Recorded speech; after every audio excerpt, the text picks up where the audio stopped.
Info, news, vaovao. Info,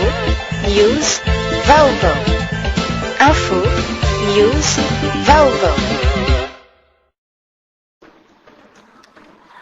Dia mbola faly manatitra ny araba finaritra omba ampirarintso indray ho antsika mpanaraka sy tapaka an'ilay cœur et la voix de Madagascar, tvmata.com sy radiomata.com.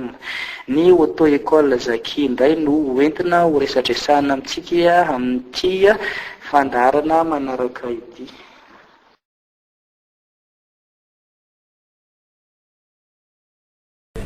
Zay zany tsy mitahatra manao an'ilay fanatevenana betsaka manao an'ilay cyclage zany zay samizay manatsara an'ilay izy dia mampiasa ihany koa ny fitaovana sy rehetra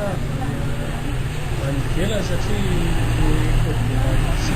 fampianarana manko rehefa fireneny dia miezaka manaraka an'izay tena hoe manaraketika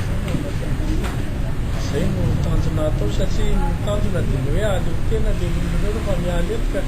raha fampianarana tsy zarizary no mena dia tsy zarizary dia tsy fantatra hoe afaka fotoana ny olona ny mpianana amitsy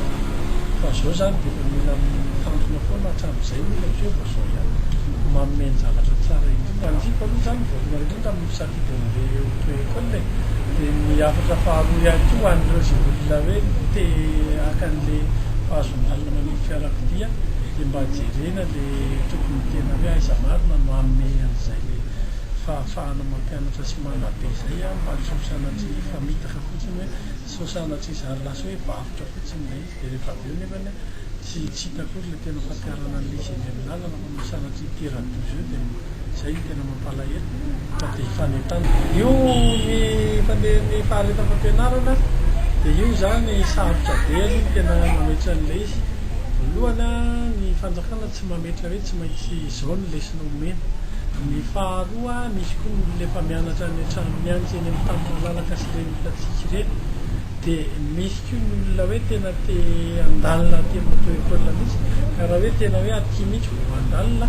zay aloha ny tena tsara